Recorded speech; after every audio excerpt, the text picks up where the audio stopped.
a été créé par Renard Navot, Carole, Claude Bernard. Moi je suis arrivé tout de suite après en 90, donc je suis là depuis.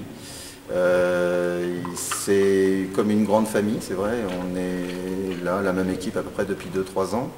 Bon, avec tous les ans des départs, avec tous les ans des arrivées. Cette année on est assez content, c'est d'avoir pu réussir à faire monter nos 7 jeunes qui viennent du groupe ado. Donc ça sera leur toute première fois sur une grande scène, sur un spectacle aussi long, parce que vous avez l'habitude de faire que 10 minutes. Les chorés sont mieux, enfin, on apprend plus vite.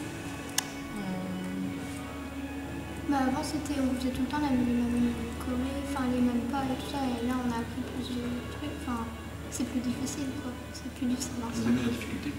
Tout à fait.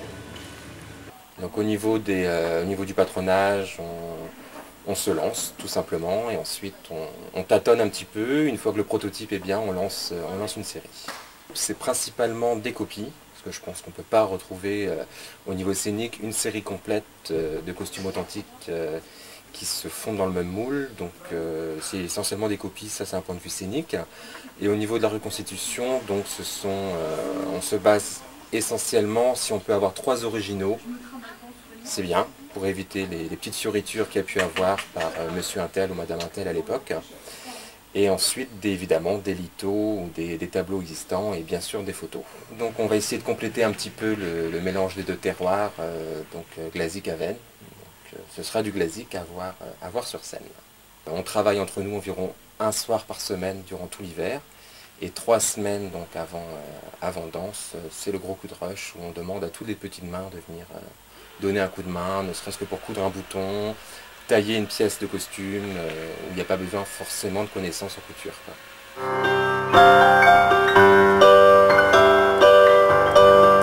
On discutait tout à l'heure, il y a encore pas mal de danseurs, même avec de l'expérience, qui comptent encore sur la musique.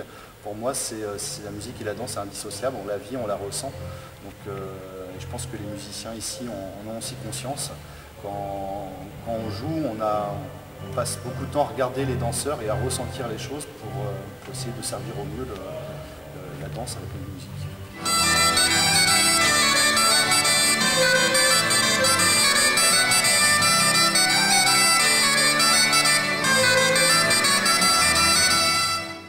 On a la chance d'avoir la mairie de Saint-Évarzec qui nous soutient beaucoup durant l'été, tout le long de l'année d'ailleurs.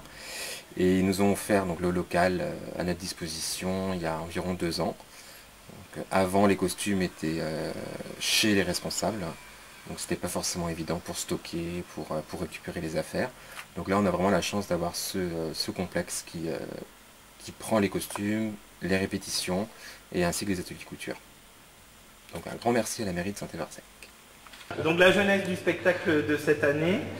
Ça vient de plusieurs choses, des scènes de films des fois qui me marquent, des idées de construction de suite d'abord sans avoir l'histoire, mais essayer de faire du relief, de faire quelque chose de rythmé d'abord, de mimer, trouver une danse qui va pouvoir mimer soit un geste quotidien ou un geste du travail. L'année dernière, on avait travaillé un petit peu sur l'usine. Cette année, ça va être un petit peu sur la marine. Ensuite, mes lectures. Je suis un grand fanat de BD, donc d'Heroic Fantasy et autres. Donc ça se retrouve un peu aussi dans mes spectacles. Et un dessin animé qui m'a inspiré aussi, vu le titre Atlantis. Et je me suis demandé comment raconter cette légende plus que connue par chez nous. La ville 10, qu'est-ce que c'est pour les gens qui ne sont pas de la région, qui ne connaissent pas la légende? C'est donc le roi Gradelon, qui était roi de Cornouailles, qui, pour amour pour sa fille, a fait construire une ville légendaire, magnifique. On disait que c'était la plus grande cité, la plus belle capitale au monde, avec un port gigantesque. C'était la ville de la liberté. La fille de Gradelon, Dahu, l'avait voulu ainsi. Ici, il déroulait des festins, des orgies, des fêtes énormes. Et jusqu'au jour où le conseiller de Gradelon, Guénolé, a essayé de mettre le holà.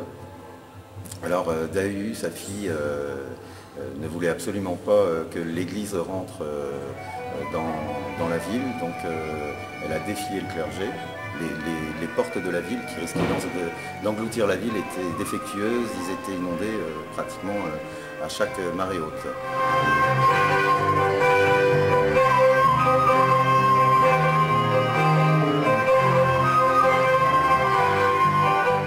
Dahu a été élevé par les prêtresses d'Aès, donc au Huelgoat, exactement au Castel-Erguibel. Dahu est retourné au Castel-Erguibel et allé voir les prêtresses d'Aès. Ils sont allés danser, ils ont fait une invocation, ont invoqué les bâtisseurs qui en une nuit, un jour une nuit, en frappant des pieds, en dansant, ont réparé les portes de la ville. Et on va les mains. Maintenant, et 1, 2, 3, 4, et 5. Oh, les pieds.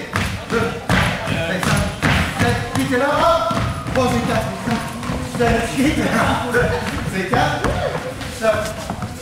La fin de l'histoire que par chez nous tout le monde connaît, c'est que Dahu s'est fait charmer par le diable, elle lui a remis les clés de la ville, le diable a ouvert les portes et l'eau s'est engouffrée, la ville a été engloutie. Donc voilà, c'est à peu près tout ce que vous devez savoir sur la légende de la ville 10, mais c'est pas ça qu'on va vous raconter.